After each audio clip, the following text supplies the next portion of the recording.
Hi friends, welcome to అత్త కోళ్ళ వంటలు. అత్త కోళ్ళ వంటలో స్నాక్ రెసిపీతో అయితే వచ్చేసాను. అదేమిటనుకుంటున్నారా?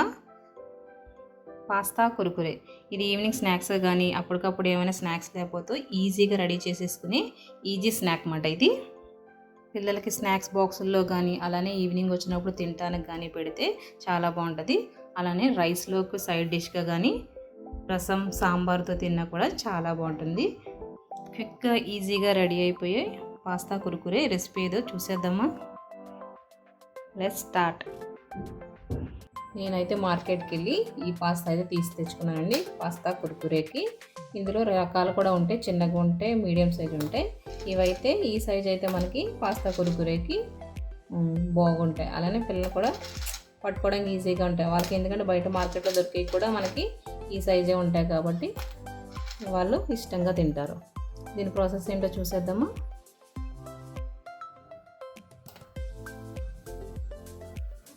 ఇలాగా మనం ఒక మందపాటి గిన్నె పెట్టుకుని వాటర్ వేసుకుందాం. ఈ వాటర్ని బాయిల్ అవనిద్దాం. బాయిల్ అవనిచ్చిన తర్వాతే మనం పాస్తా అనేది ఇందులో వేయాలి. చూడండి, వాటర్ ఈ విధంగా బాయిల్ అయిన తర్వాత కొద్దిగా సాల్ట్, అలానే ఆయిల్ కూడా వేసుకోవాలి. ఆయిల్ ఎందుకంటే పాస్తా అనేది ముద్ద ముద్ద కాకుండా పొడి పొడిగా వస్తుంది ఇలా ఆయిల్ వేసుకోవడం వలన. చూడండి, ఆయిల్ అనేది పొంగుతుంది కదా. ఇప్పుడు మనం పాస్తా వేసుకుందాం.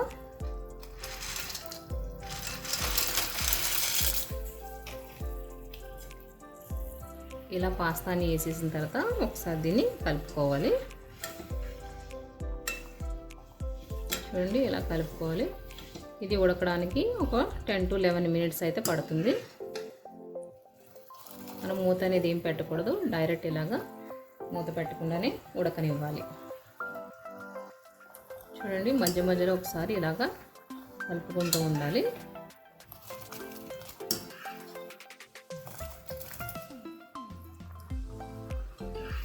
చూడండి, ఆల్మోస్ట్ 50% అయితే ఉడికిపోయింది. 75% మనకి ఉడికితే చాలు.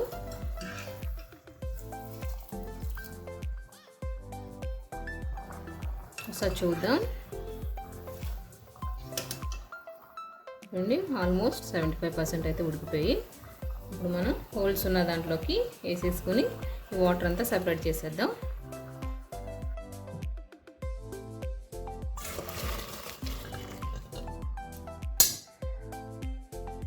చూడండి, ఇలా వేసేసుకున్నాక ఇది మొత్తం పూర్తిగా చల్లారే వరకు ఉంచాలి. దీన్ని పక్కన పెట్టేసుకుందాం. చూడండి, నేను చూపించిన విధంగా ఇలాగ ఒక ప్లేట్లో వేసేసుకుని చల్లారబెట్టేసుకోవాలి. చూడండి, ఇవి పూర్తిగా అయితే చల్లగా అయిపోయి తడి లేకుండా. ఇప్పుడు ఒక బౌల్ తీసుకుందాం. ఇలా ఒక బౌల్ తీసుకుని ఇవన్నీ ఇందులో వేసేసుకుందాం. పాస్తాన్ని ఇలా బౌల్ వేసేసుకున్నాక ఒక స్పూన్ మైదా, ఒక స్పూన్ కార్న్ఫ్లోర్, అలానే సాల్ట్ కూడా నేను ముందు వేసుకున్నాను కదండి, దాన్ని చూసి అడ్జస్ట్ చేసుకుంటూ మీరు కూడా వేసుకోండి. నాకైతే ఇది సరిపోతుంది. అలానే పెప్పర్ పౌడర్, ఇది ఆప్షనల్ అండి, కావాలంటే వేసుకోవచ్చు లేక లేదు. మాకు అనేది స్పైసీ కావాలనేసి నేను పెప్పర్ వేస్తున్నాను. చూడండి, అన్నీ ఇలా వేసేసుకున్నాక ఇప్పుడు దీన్ని మొత్తం ఇలా కలిపేసుకోవాలి. నేను చూపిస్తున్న విధంగా కలిపేసుకోండి.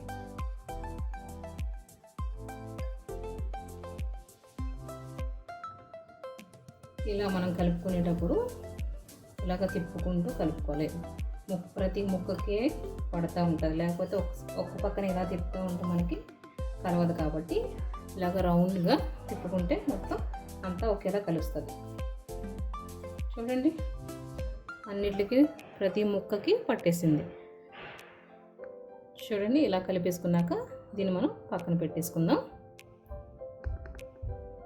చూడండి, ఇప్పుడు ముందుగా కడాయి పెట్టుకుని డీప్ ఫ్రైకి సరిపడా ఆయిల్ వేసుకుందాం.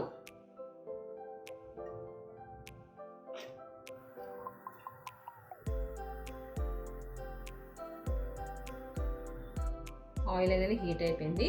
ఇప్పుడు మనం పాస్తా వేసుకుని ఫ్రై చేసుకుందాం.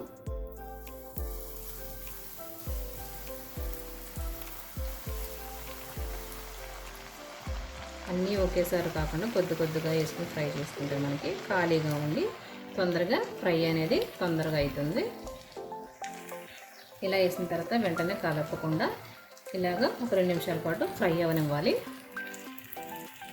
చూడండి 2 నిమిషాలు అయితే అయిపోయింది. ఇప్పుడు మనం దీన్ని తిప్పుకుందాం.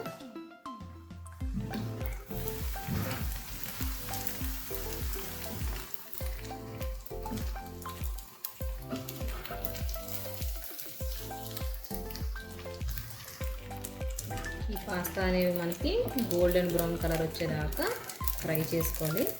ఒక 50% ఫ్రై అయ్యి మనకి ఇంకా ఫ్రై అవ్వాలి. ఇలాగా ఫ్రై చేసుకుంటూనే ఉండాలి. చూడండి గోల్డెన్ బ్రౌన్ కలర్ వచ్చేసింది. ఇప్పుడు మనం ఒక ప్లేట్లోకి సెపరేట్ చేసేసుకుందాం. మిగతావి కూడా వేసేసుకుని ఫ్రై చేసేసుకుందాం.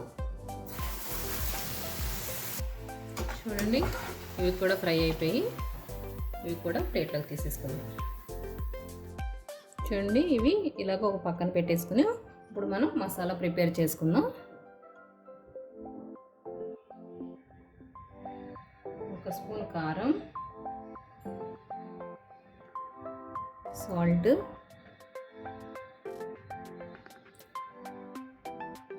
జీరా పౌడర్,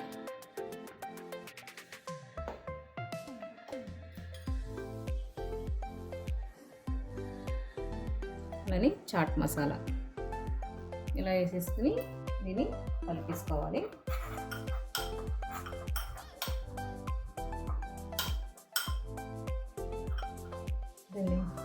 మసాలా రెడీ అయిపోయింది. ఇలాగ ఈ పాస్తాని బౌల్ వేసేసి మనం ప్రిపేర్ చేసి పెట్టుకున్న మసాలాని పైన వేసేసుకుందాం. ఇలా వేసేసిన తర్వాత ఇలాగ టాస్ చేసుకోవడమే.